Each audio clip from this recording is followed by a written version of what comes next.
मेरा नाम शेखर तिवारी, लखनऊ के पास एक छोटे से गांव का रहने वाला। पिछले 2 साल से यूपी रोडवेज में कंडक्टर की नौकरी कर रहा हूं। अपनी जिंदगी ज्यादातर इन्हीं खटारा बसों और टूटी फूटी सड़कों पर कट रही है। रात की ड्यूटी मुझे सबसे ज्यादा पसंद थी। कम भीड़ भाड़, कम चिकचिक और रात के अंधेरे में सड़क को चीरती हुई बस की हेडलाइट, इसमें एक अजीब सा सुकून था। भूत प्रेत, चुड़ैल डायन, ये सब किस्से हम ड्राइवरों कंडक्टरों के लिए टाइम पास का जरिया है। हर कोई किसी न किसी पीपल वाले भूत या पुलिया वाली चुड़ैल का किस्सा सुनाता है। मैं भी सुनता था, हंस देता था। मेरे लिए असली डर तो चेकिंग वाले साहब का होता था। पर उस एक रात लखनऊ सीतापुर हाईवे पर मेरा सामना एक ऐसे सच से हुआ जो किसी भी कहानी से ज्यादा भयानक था। बात पिछली गर्मियों की है।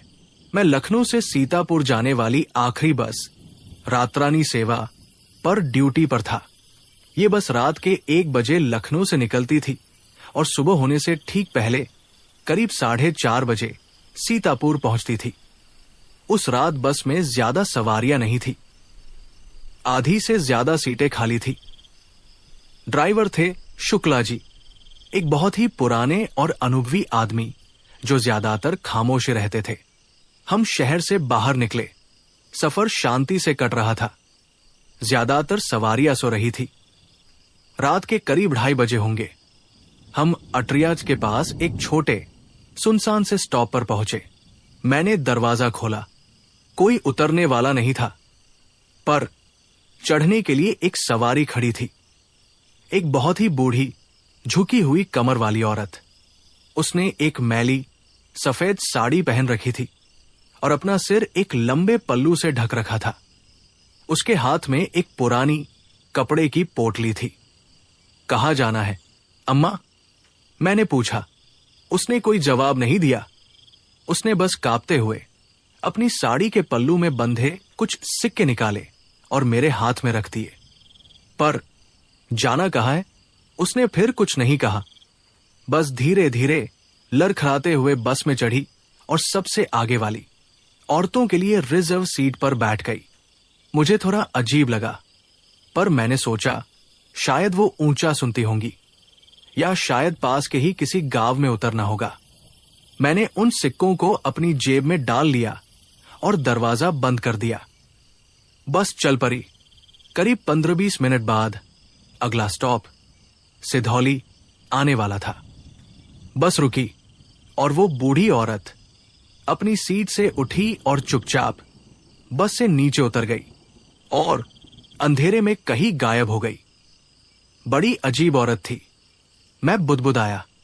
बस फिर से चल पड़ी। हम अगले स्टॉप कमलापुर की तरफ बढ़ रहे थे। रात के करीब 3 बज रहे थे। बस कमलापुर के सुनसान बस स्टैंड पर पहुंची। मैंने दरवाजा खोला और मेरा खून जम गया।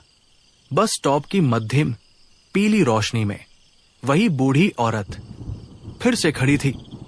वही सफेद साड़ी, वही झुकी हुई कमर, वही कपड़े की पोटली। ये नामुमकिन था। वो तो पिछले स्टॉप पर उतर गई थी, तो फिर वो हमसे पहले यहां कैसे पहुंच सकती है? वो चुपचाप उसी तरह लड़खड़ाते हुए बस में चढ़ी। उसने फिर से अपनी साड़ी के पल्लू से उतने ही सिक्के निकाले और मेरे हाथ में रख दिए। मैं इतना हैरान और डरा हुआ था कि मेरे मुंह से एक शब्द नहीं निकला। वो जाकर फिर से उसी आगे वाली सीट पर बैठ गई। मेरे हाथ में रखे वो पुराने घिसे हुए सिक्के, वो अब सिर्फ किराया नहीं थे, वो एक नामुमकिन पहेली का हिस्सा थे। कमलापुर के उस सुनसान बस स्टैंड पर मैं बस के दरवाजे पर पत्थर बना खड़ा था और वो बूढ़ी औरत, वो भूत, वो साया या जो भी चीज थी, वो वापस आकर अपनी उसी सीट पर ऐसे बैठ गई थी जैसे कुछ हुआ ही न हो। बस में जो कुछ गिनी चुनी सवारियां जाग रही थी, उन्होंने भी इस अजीब घटना को देखा था। अब बस में डर और फुसफुसाहट का एक ठंडा माहौल बन गया था। शुक्ला जी, मैंने कांपते हुए ड्राइवर साहब को आवाज दी। शुक्ला जी ने अपने रियर व्यू मिरर से मुझे और फिर उस औरत को देखा। उनके अनुभवी चेहरे पर कोई हैरानी नहीं थी, बस एक गहरी थकी हुई शांति थी, जैसे जैसे वो ये सब पहले भी देख चुके हों। बस चला शेखर, उन्होंने बहुत ही धीमी और भारी आवाज में कहा। सवाल मत कर, बस अपनी ड्यूटी कर। उनकी इस प्रतिक्रिया ने मुझे और भी ज्यादा डरा दिया। मतलब मैं अकेला नहीं था जिसने ये देखा था। ये कोई वहम नहीं था, ये सच था। मैंने कांपते हाथों से दरवाजा बंद किया, बस आगे बढ़ गई। मेरा दिमाग काम नहीं कर रहा था।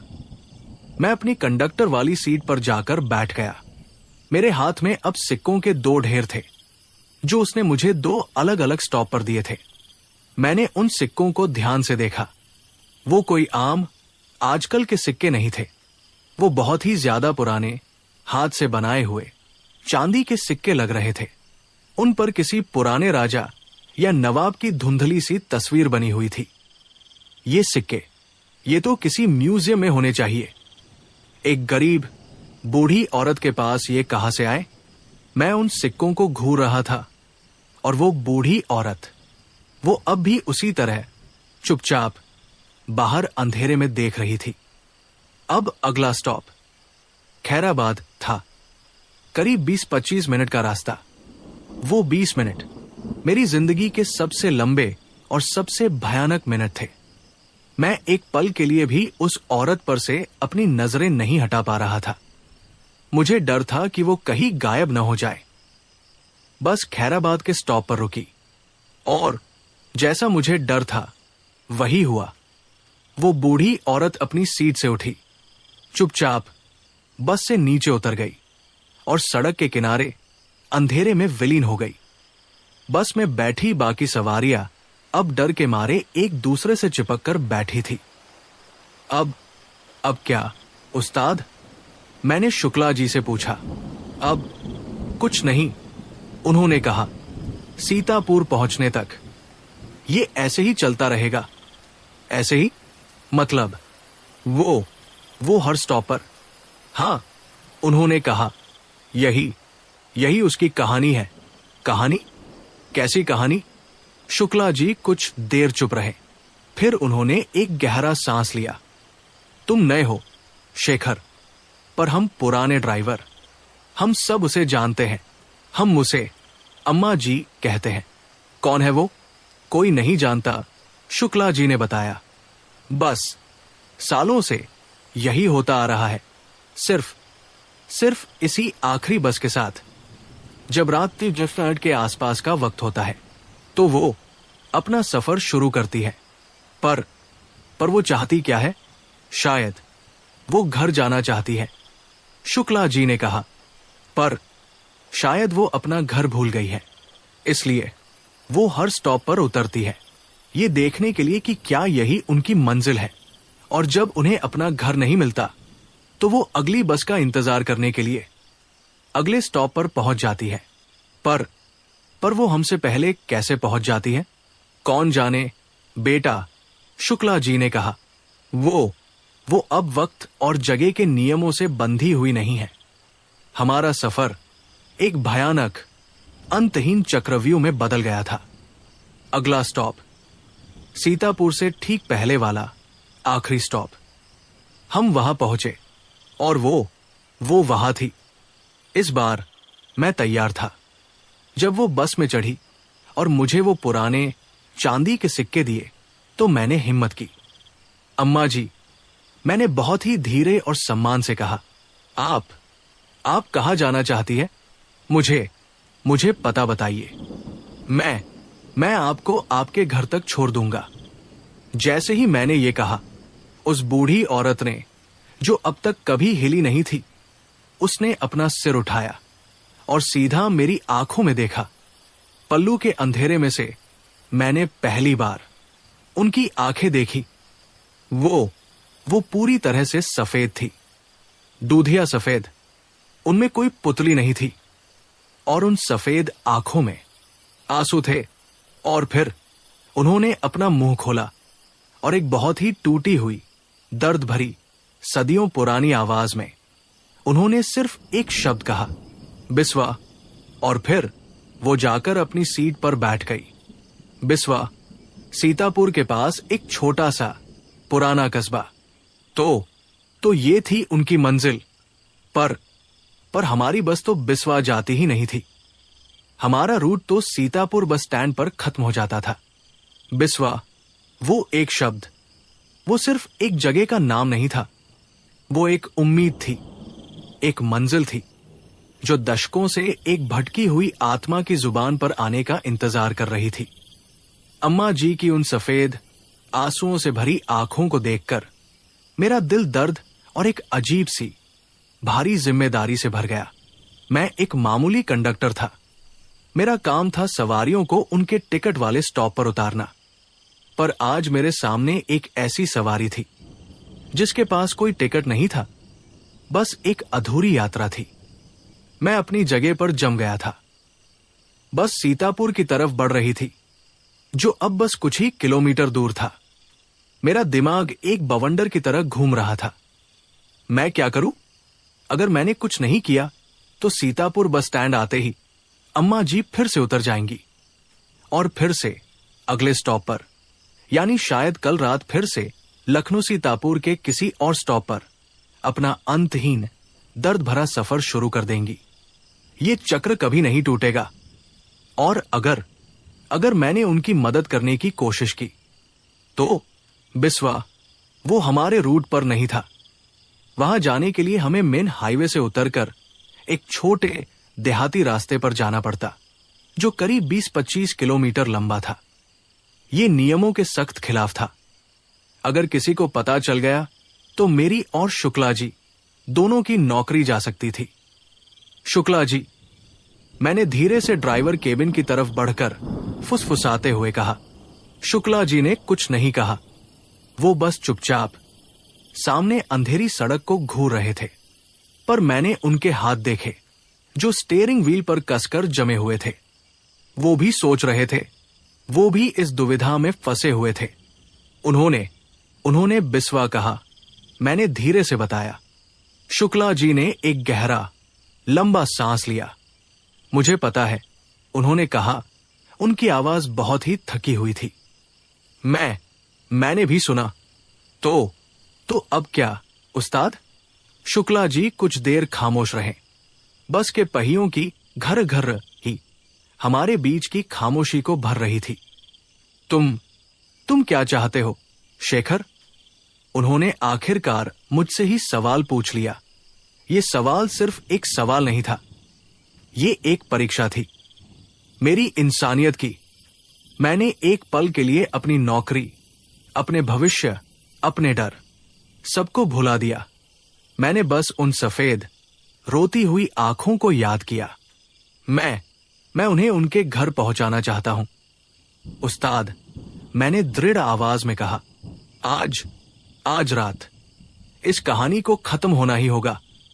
शुक्ला जी ने मुझे रियर व्यू मिरर से देखा और उनकी अनुभवी थकी हुई आंखों में मैंने एक हल्की सी, बहुत ही हल्की सी सम्मान की चमक देखी। ठीक है, उन्होंने बस इतना ही कहा और अगले मोड़ पर, जहां से एक छोटा अंधेरा रास्ता कट रहा था, जिस पर एक पुराना जंग लगा हुआ बोर्ड था, बिस्वा 20 किलोमीटर, शुक्ला जी ने बस को उस रास्ते पर मोड़ दिया।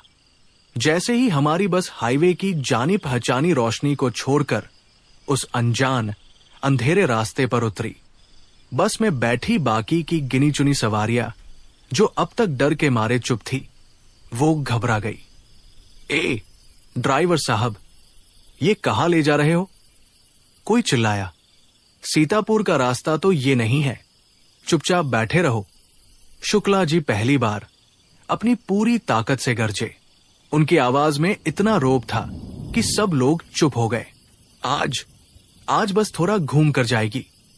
वो रास्ता, वो कोई सड़क नहीं थी, वो बस एक पगडंडी थी, जो खेतों और आम के बागों के बीच से होकर गुजर रही थी। सड़क पर इतने गड्ढे थे कि बस किसी नाव की तरह हिचकोले खा रही थी। पर अम्मा जी, वो अब भी उसी तरह शांत अपनी सीट पर बैठी थी, पर अब वो बाहर अंधेरे में नहीं घूर रही थी। वो अब हमें देख रही थी, मुझे और शुक्ला जी को।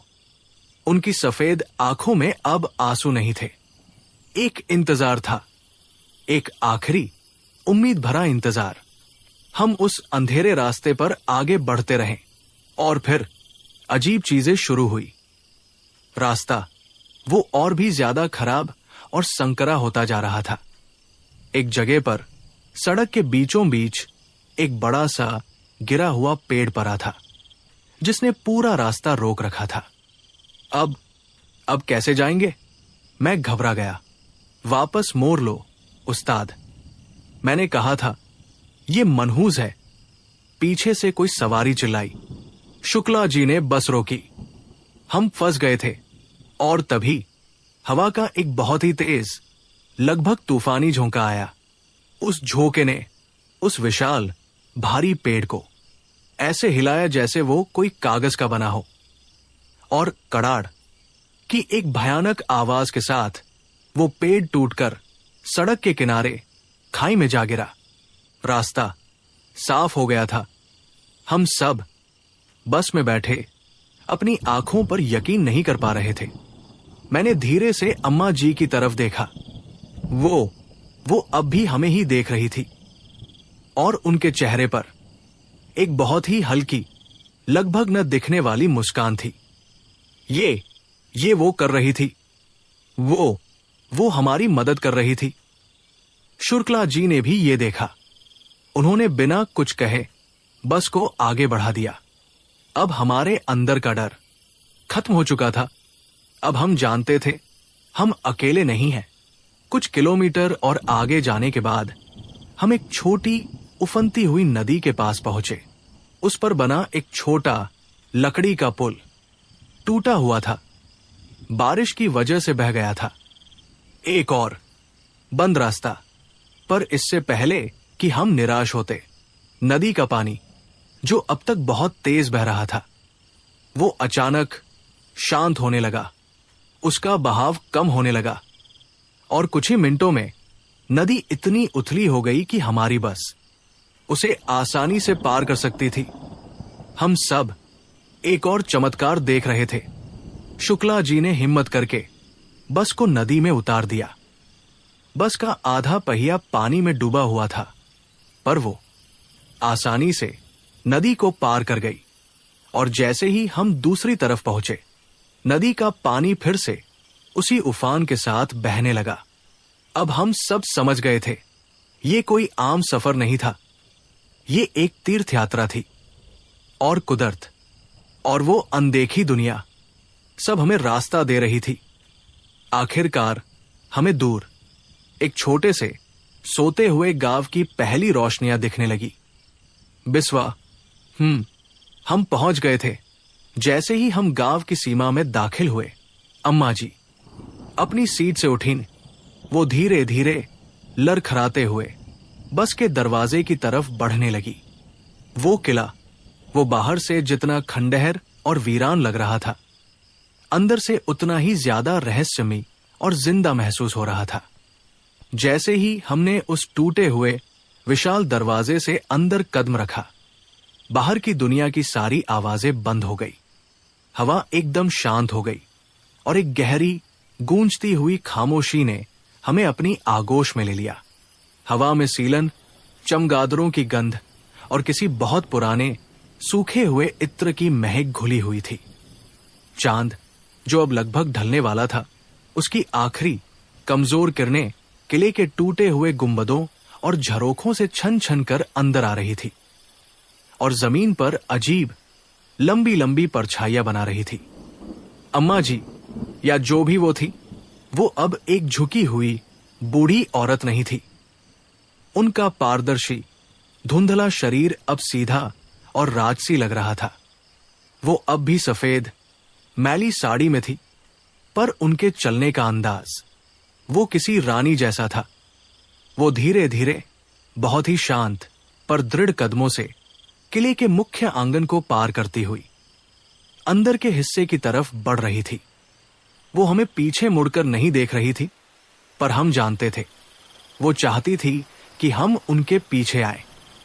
मैं और शुक्ला जी, हम दोनों एक दूसरे को देखते हुए बिना कोई आवाज किए उनके पीछे पीछे चलने लगे। हम दोनों की हालत खराब थी। हम दो मामूली रोडवेज के कर्मचारी आज एक ऐसी दुनिया में आ गए थे जो हमारी समझ, हमारे अनुभव से कोसों दूर थी। वो हमें किले के सबसे अंदरूनी, सबसे अंधेरे हिस्से में ले गई। एक ऐसा हिस्सा जो शायद जनान खाना या रानियों का महल रहा होगा। यहां की दीवारें ज्यादा टूटी हुई नहीं थी और उन पर अब भी धुंधली और फीकी ही सही पुरानी खूबसूरत चित्रकारी के निशान बाकी थे। वो एक बड़े से गोल कमरे के बीचों बीच जाकर रुक गई। कमरे की छत गायब थी और अब वहां से सीधा आसमान दिख रहा था, जिसमें सुबह के पहले तारे टिमटिमा रहे थे। वो खड़ी रही और अपनी सफेद, बिना पुतलियों वाली आंखों से ऊपर आसमान को घूरने लगी। आप कौन है? मैंने आखिरकार अपनी सारी हिम्मत बटोरकर फुसफुसाते हुए पूछा। वो कुछ देर तक खामोश रही। फिर उन्होंने बहुत ही धीमी और एक ऐसी आवाज में जो सदियों पुरानी और दर्द से भरी हुई थी, बोलना शुरू किया। मैं इस किले की आखिरी रानी हूं। उन्होंने कहा, रानी चंद्रप्रभा, रानी चंद्रप्रभा। मैंने इतिहास की अपनी किताबों में बिस्वा के इस छोटे से गुमनाम से राज्य के बारे में पढ़ा था, पर रानी चंद्रप्रभा का जिक्र मुझे कहीं याद नहीं आ रहा था। पर आप, एक बस में, शुक्ला जी ने हकलाते हुए पूछा। हां, रानी ने कहा। मैं अपना घर खोज रही थी, सालों से, सदियों से। और फिर उस रात, उस खंडहर किले के आंगन में, चांद की आखिरी रोशनी में, रानी चंद्रप्रभा की आत्मा ने हमें अपनी कहानी सुनाई। उन्होंने बताया कि वो आज से कोई 200-300 साल पहले इस रियासत की रानी थी। उनके पति राजा विजय सिंह एक बहादुर पर बहुत ही शक्की मिजाज के इंसान थे। मेरे पति, वो मुझसे बहुत प्यार करते थे, रानी ने बताया, पर उन्हें मुझ पर शक भी बहुत था। उन्हें लगता था कि मेरा उनके ही सेनापति कुंवर अजय सिंह के साथ कोई नाजायज रिश्ता है, पर यह सच नहीं था। उनकी आवाज भर आई। अजय, वो मेरा मुंहबोला भाई था। हम बचपन में साथ खेले थे, साथ बड़े हुए थे। वो मेरा सबसे अच्छा दोस्त था, मेरा राजदार था। पर राजा साहब, वो हमारे इस पवित्र रिश्ते को नहीं समझ पाए। एक दिन वो बताती रही, जब राजा साहब किसी जंग पर गए हुए थे तो मेरे छोटे बेटे की तबीयत बहुत ज्यादा खराब हो गई। उसे कोई ऐसी बीमारी थी जिसका इलाज इस रियासत के किसी भी वैद्य के पास नहीं था। सिर्फ लखनऊ के एक हकीम ही उसे बचा सकते थे। मैं अपने बेटे को मरते हुए नहीं देख सकती थी। उन्होंने सिसकते हुए कहा। मैंने अजय की मदद ली और हम दोनों रात के अंधेरे में चुपचाप एक साधारण सी बैलगाड़ी में बैठकर मेरे बेटे को लेकर लखनऊ के लिए निकल पड़े। पर राजा साहब के जासूस, वो हर जगह थे। उन्होंने राजा साहब तक ये खबर पहुंचा दी कि मैं रात के अंधेरे में सेनापति के साथ कहीं भाग गई हूं। राजा साहब, वो अपना आपा खो बैठे। वो जंग को बीच में ही छोड़कर अपनी सेना लेकर हमारे पीछे आ गए। उन्होंने हमें लखनऊ और सीतापुर के बीच उसी सुनसान सड़क पर पकड़ लिया, लखनऊ सीतापुर हाईवे। उन्होंने अजय को मेरी आंखों के सामने गद्दारी के इल्जाम में वहीं मार डाला। रानी रो रही थी। और मेरे बेटे को उन्होंने मुझसे छीन लिया और मुझे उन्होंने एक ऐसी सजा दी जो मौत से भी बदतर थी। कैसी सजा? मैंने धीरे से पूछा। उन्होंने मुझे श्राप दिया। रानी ने कहा, उन्होंने अपने कुल पुरोहित से एक ऐसा काला जादू करवाया जिससे मेरी आत्मा हमेशा के लिए भटकने के लिए मजबूर हो गई।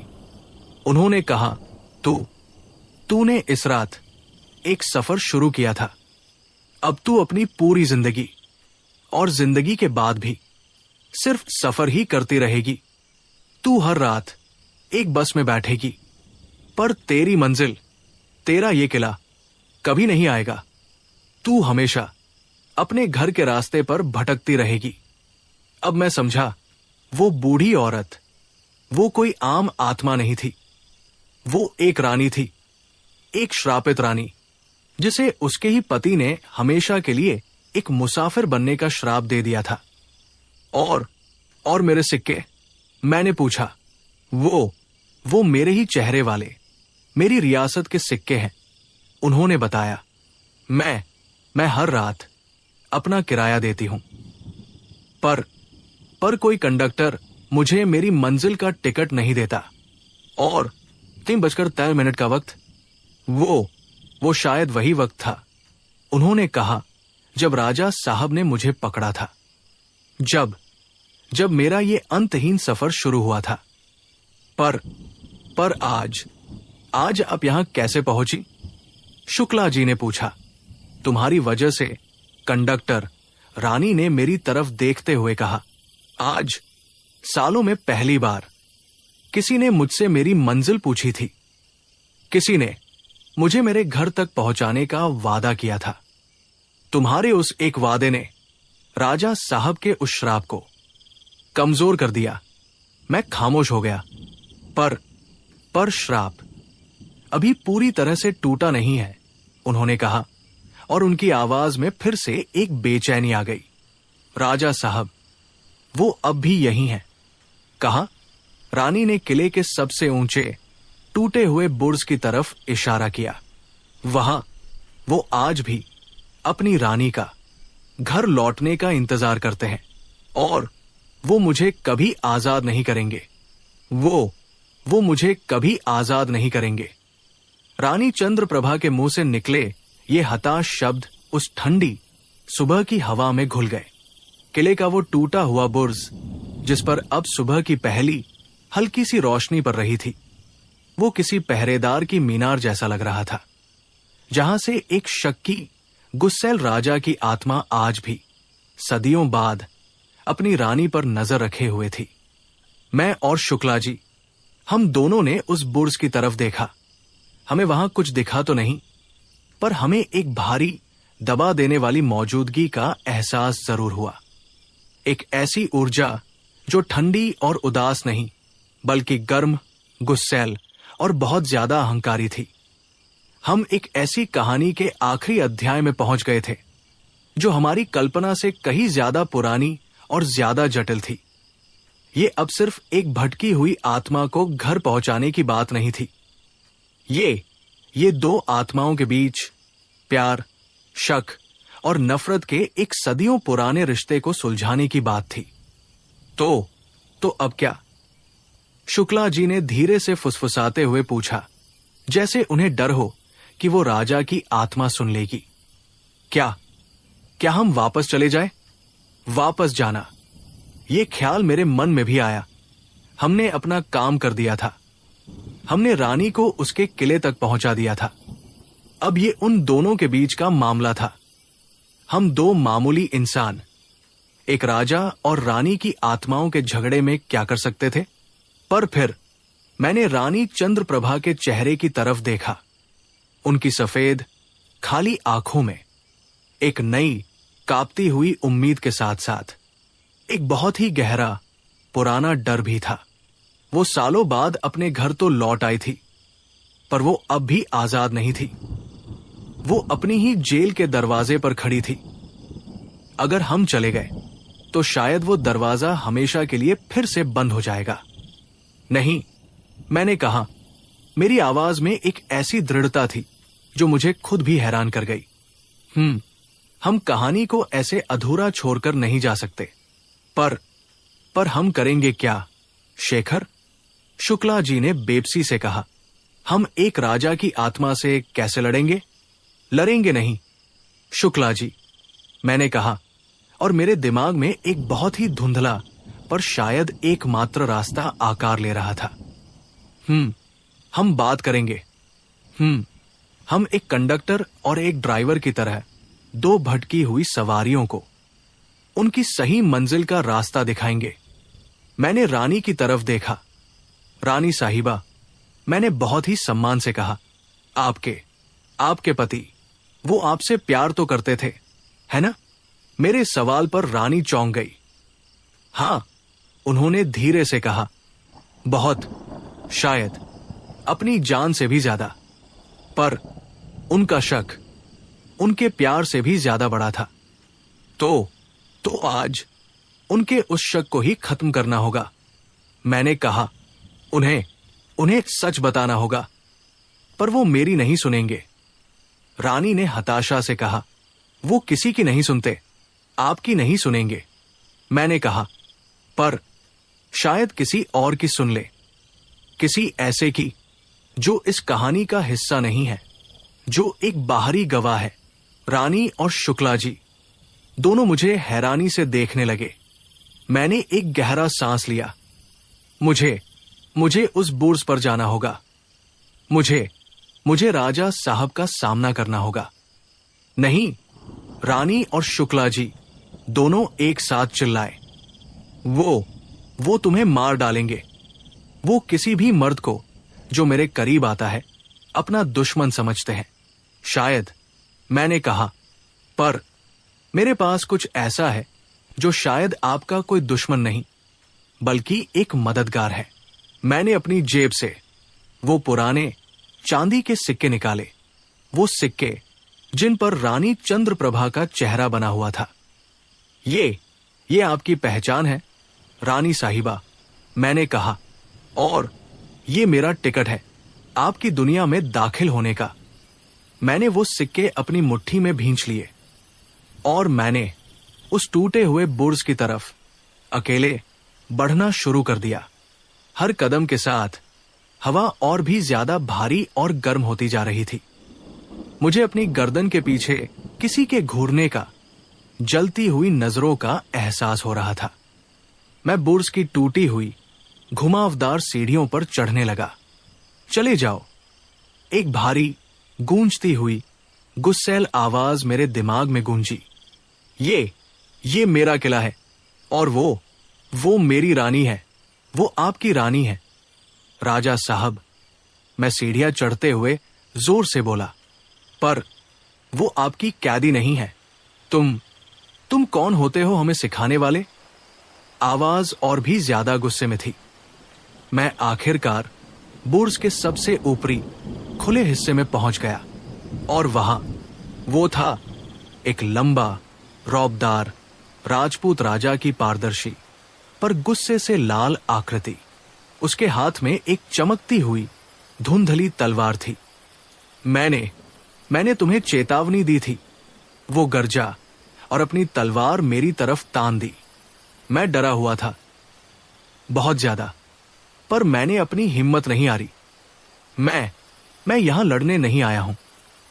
राजा साहब, मैंने कहा अपनी सांसों को काबू में रखते हुए, मैं तो बस एक संदेश लेकर आया हूं। मैंने अपनी मुट्ठी खोली और वो सिक्के उसके सामने कर दिए। सिक्कों पर बनी रानी की तस्वीर को देखकर उसका गुस्सा एक पल के लिए कम हुआ। ये तुम्हें कहां से मिले? आपकी रानी ने दिए हैं, मैंने कहा। उन्होंने अपना किराया दिया है, अपने आखिरी सफर का। आखिरी सफर? वो हंसा। उसका कोई आखिरी सफर नहीं है, वो यही रहेगी हमेशा मेरे साथ। क्यों? मैंने पूछा।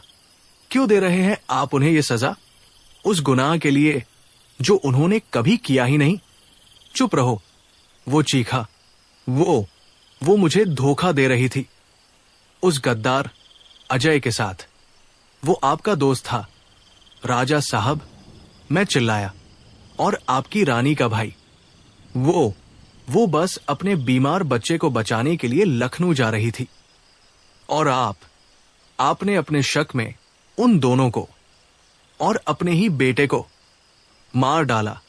ये एक बहुत बड़ा जुआ था। मैं उसे वो सच बता रहा था जो शायद वो कभी सुनना ही नहीं चाहता था। मेरी बात सुनकर राजा की आत्मा एक पल के लिए जम गई। उसकी तलवार कांपने लगी। झूठ, वो गरजा, ये सब झूठ है, नहीं। और तभी नीचे आंगन से रानी चंद्रप्रभा की आवाज गूंजी, ये सच है महाराज। राजा ने नीचे देखा। रानी आंगन के बीचों बीच खड़ी थी। हमारा बेटा, वो मर रहा था, वो रो रही थी। और आप जंग में थे। मैं एक मां थी। मैं क्या करती? राजा उन दोनों आवाजों के बीच फंस गया था, मेरी और अपनी रानी की। उसका गुस्सा अब धीरे धीरे एक भयानक, सदियों पुराने दुख में बदल रहा था। तो मैंने, हां, रानी ने कहा, आपने सब कुछ खत्म कर दिया। राजा की आत्मा, वो टूट गई। उसके हाथ से वो तलवार छूटकर एक धुंधली सी रोशनी बनकर गायब हो गई। वो अपने घुटनों पर गिर गया। एक राजा जो सदियों से अपने घमंड और गुस्से में जी रहा था, आज आखिरकार सच के सामने हार गया था। वो रो रहा था, एक हारी हुई, टूटी हुई आत्मा के आंसू। रानी धीरे धीरे हवा में तैरती हुई ऊपर बुर्ज पर उसके पास आई। उसने अपना एक पारदर्शी हाथ उसके कंधे पर रखा और फिर सुबह का पहला सूरज निकला और उसकी सुनहरी किरणें उन दोनों पर पड़ी। और मैंने और शुक्ला जी ने एक अविश्वसनीय और बहुत ही खूबसूरत मंजर देखा। वो दोनों आत्माएं, रानी का शांत सफेद साया और राजा का गुस्सैल लाल साया, वो धीरे धीरे एक दूसरे में मिलने लगे और वो एक सुनहरी शांत रोशनी में बदल गए। वो रोशनी कुछ पल के लिए उस बुर्ज पर चमकती रही और फिर वो भी सुबह की हवा में विलीन हो गई। सब कुछ खत्म हो चुका था। श्राप टूट गया था। उस सुबह जब हम दोनों उस किले से बाहर निकले तो हम दो अलग इंसान थे। हम एक रात में सदियों का सफर जीकर लौटे थे। हमने इस बारे में कभी किसी को कुछ नहीं बताया। ये हमारा राज था। हमारी नौकरी बच गई। डिपो मैनेजर ने हमारी बस खराब होने की कहानी पर यकीन कर लिया, या शायद यकीन करने का नाटक कर लिया। पर उस रात के बाद रातरानी सेवा की आखिरी बस में कभी कोई अजीब घटना नहीं हुई। वो सीट अब ठंडी नहीं रहती और वो सिक्के, रानी के चेहरे वाले वो चांदी के सिक्के, वो अब भी मेरे पास है। मैंने उन्हें अपनी पूजा के घर में रख दिया है। वो मुझे हर रोज उस रानी की, उस कंडक्टर की और उस ड्राइवर की याद दिलाते हैं। मेरा नाम शेखर है। मैं आज भी एक बस कंडक्टर हूं।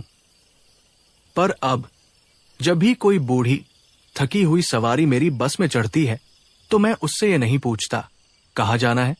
मैं मुस्कुराकर पूछता हूं, अम्मा जी घर ही जा रही है ना? क्योंकि मैंने सीखा है कि हर सफर की सबसे खूबसूरत मंजिल घर ही होती है, चाहे वो इस दुनिया में हो या किसी और दुनिया में।